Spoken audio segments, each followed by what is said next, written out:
Genèse, on va aller à l'origine. Genèse, chapitre 3 au verset 15. Je mettrai inimitié entre toi et la femme, entre ta postérité et sa postérité. Celle-ci t'écrasera la tête et tu lui blesseras le talon. Maintenant, vous voyez, ceux qui se disent pasteurs,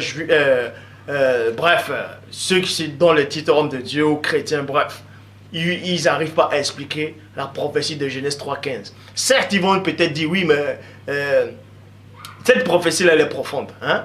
Je mettrai inimitié, c'est pour ça qu'on déteste les Noirs dans le monde entier. Parce que cette prophétie-là a été donnée déjà depuis Genèse chapitre 3 au verset 15. Je mettrai inimitié, c'est-à-dire une haine profonde. Je mettrai de la discorde entre la postérité du serpent, entre la postérité du dragon, entre la postérité du chérubin jadis oué, contre la postérité de la femme noire. Celle-ci t'écrasera la tête et tu lui blesseras le talon. Vous savez ce que ça représente, blesser le talon? Hein? D'autres vont dire, ouais, mais ça représente que quand Jacob sortait du ventre de sa maman Rebecca, il a tenu le talon de son frère. C'est pas ça. C'est pas ça. C'est plutôt le talon de Jacob qu'on doit écraser. Ce n'est pas l'inverse. Dieu va vous donner cette révélation, c'est que ça veut dire. Donc, quand vous n'êtes pas insisté par le Saint-Esprit, quand vous n'avez pas reçu le mandat, restez tranquille. Je dis bien, restez tranquille. Cette vidéo-ci va démontrer une bonne fois pour toutes que tous ceux qui viennent prêcher sur Internet depuis des années, là, vous êtes complètement dans l'erreur. Même si vous prêchez avec une bonne intention, avec un bon cœur, même si vous dites Dieu est amour, tout ça, vous donnez les bons versets, vous êtes complètement dans l'erreur. Je dis bien complètement dans l'erreur. Parce que le Dieu que vous présentez là, ce n'est pas Dieu. C'est une créature que vous êtes en train de présenter. Faites très attention. Dieu n'est pas le Dieu de ces juifs-là qui sont en Palestine. Christ a dit à ces juifs qui sont en Palestine là, vous êtes des enfants illégitimes. Vous êtes des enfants illégitimes. Et vous osez venir avec vos petites intelligences humaines dire que eux c'est le peuple de Dieu. Vous écartez ce que le Christ dit. Vous écartez ce que Deutéronome 23 verset 3 dit.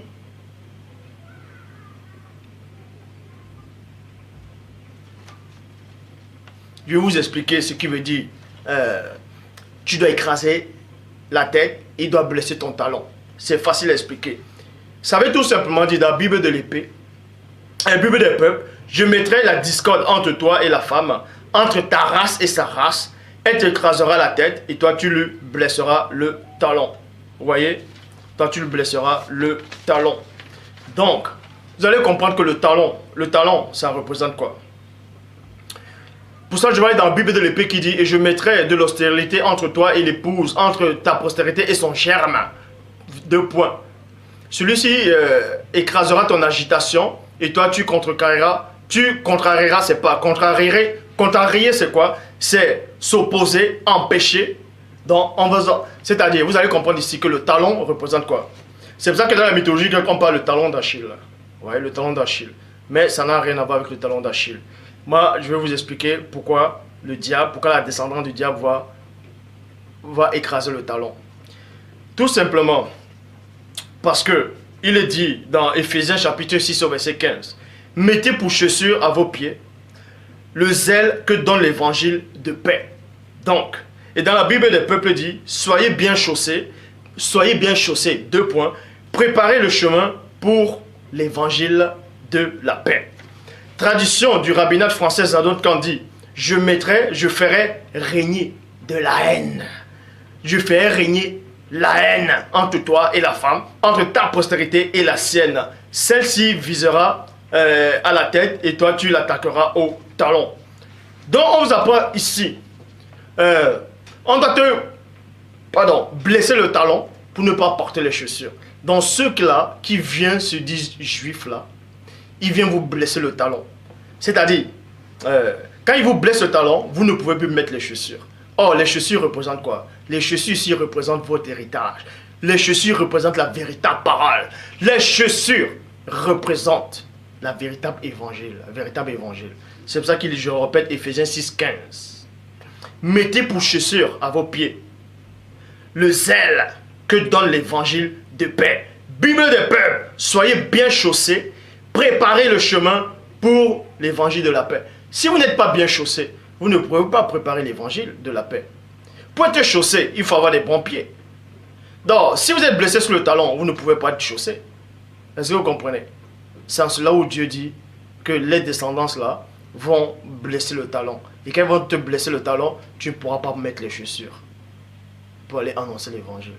Et l'évangile représente la chaussure. C'est la vérité. Vous voyez? Représente la chaussure. Représente votre patrimoine. Et la chaussure, c'est quoi? C'est la vraie histoire du peuple de Dieu. Ça, on va entrer plus en profondeur. Ésaïe chapitre 40, verset 9 dit monte sur une haute montagne, Sion, pour publier la bonne nouvelle. Monte sur une haute montagne pour publier la bonne nouvelle. Pour monter sur une haute montagne, on sait qu'il y a les épines sur la montagne. Donc, il faut te chausser. Pour, pour annoncer la bonne nouvelle, il faut te chausser. Donc, si tu ne peux pas te chausser parce que ton talon est cassé, parce que l'ennemi a écrasé ton talon, tu ne peux pas te chausser, donc tu ne peux pas monter sur une montagne sans être chaussé. Bon, maintenant, on va parler le cas de Moïse, où Moïse est monté sur la montagne. Mais quand il est monté sur la montagne, il est monté avec les chaussures. Il est monté avec les souliers.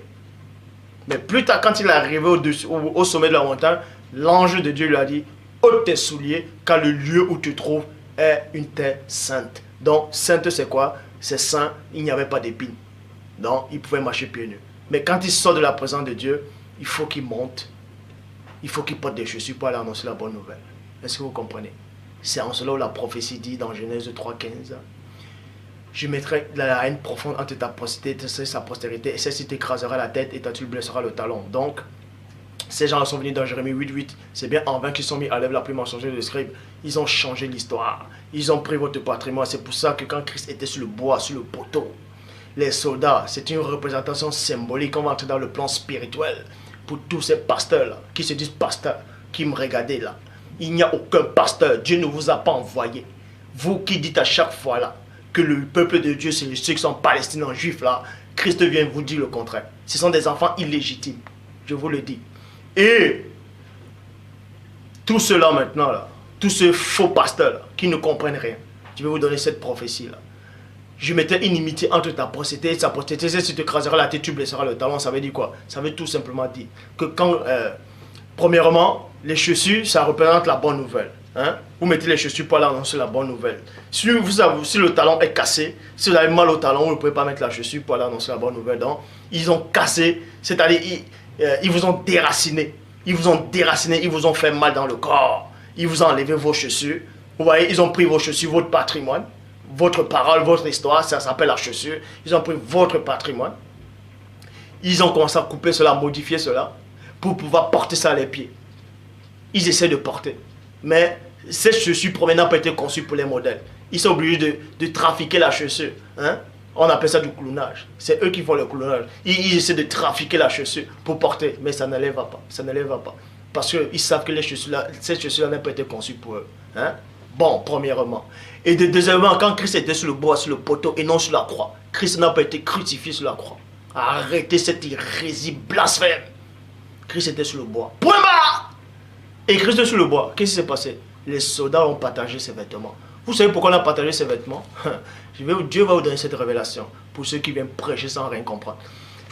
On partageait les vêtements du Christ. Pourquoi? Quand vous lisez dans Ephésiens 6, on parle des âmes spirituelles du croyant. On parle de l'habit, on parle de la ceinture, on parle de chaussures, on parle du casque du salut, tout ça là. Donc, on parle du bouclier de la foi. Christ en a pris ses vêtements. Vous voyez? Quand on le crucifie, on enlève ses chaussures. On enlève ses chaussures, tout, parce qu'on l'a enlevé. On a enlevé les chaussures. On a enlevé ses habits. On a enlevé tous ses habits, tout. C'est-à-dire, on a enlevé ses habits. On a partagé ses habits. Ça symbolisait quoi? C'est-à-dire qu'on vous a dépouillé, on a dépouillé le peuple de Dieu. On l'a dépouillé. Mais, il y a une chose qu'on n'a pas enlevée. Il y a une chose qu'on n'a pas enlevée. Le salut. Le salut, c'est quoi? Le casque du salut. Vous savez pourquoi Christ avait une couronne d'épines sur la tête? Dieu! Parce que cette couronne-là représentait aussi le casque. Le casque du salut. Le salut, c'est quoi? Hein? C'est être sauvé. C'est être sauvé. Pourquoi ils n'ont pas enlevé cette couronne-là? Pourquoi ils ont mis la couronne? Eux-mêmes, ils mettaient la couronne sans savoir pourquoi ils mettaient la couronne d'épines. Ils ont mis la couronne là, représentait le casque du salut. C'est pour ça que Satan n'a pas réussi à enlever cela. Parce que s'ils avaient pris cela, l'homme noir serait fini complètement sur la terre. Christ, on a tout enlevé, les babouches, les chaussures, les souliers, l'habit, tout ça là. Mais on n'a pas. Là, on a mis la couronne d'épines. La couronne d'épines, dans Éphésiens 6, 12, à partir du verset 12, dit quoi? Prenez toutes les armes de Dieu afin de pouvoir résister au mauvais jour, contre toutes les ruses du diable. Hein? On dit de mettre les chaussures pour l'évangile, la ceinture pour vérité, on dit l'habit, hein? On dit le bouclier de la foi, on dit le casque du salut. Hein? Le salut, c'est quoi? Le salut vient de l'Éternel. Vous voyez? C'est pour ça que Satan maintenant, vu qu'il a pris nos habits, il a pris nos chaussures, tout ça là, dans notre patrimoine, il a un qui n'a pas pris. C'est le salut. Parce que Paul il parle de ça dans Romains 11. Romains 11. Est-ce que Dieu a-t-il réellement rejeté son peuple? Paul dit loin de là. Parce que la couronne d'épines n'a pas été enlevée. C'était le salut. Donc, vu que Satan, l'ennemi n'a pas pris ça, les têtes n'est pas protégées. C'est pour ça qu'on peut écraser la tête de Satan. Bah! Parce qu'il n'a pas de salut en lui. Sans cela où la prophétie dit, je mettrai inimitié entre ta postérité et sa postérité. C'est tu t'écraseras la tête et tu le blesseras le talon. Ça, c'est des révélations qui viennent d'en haut.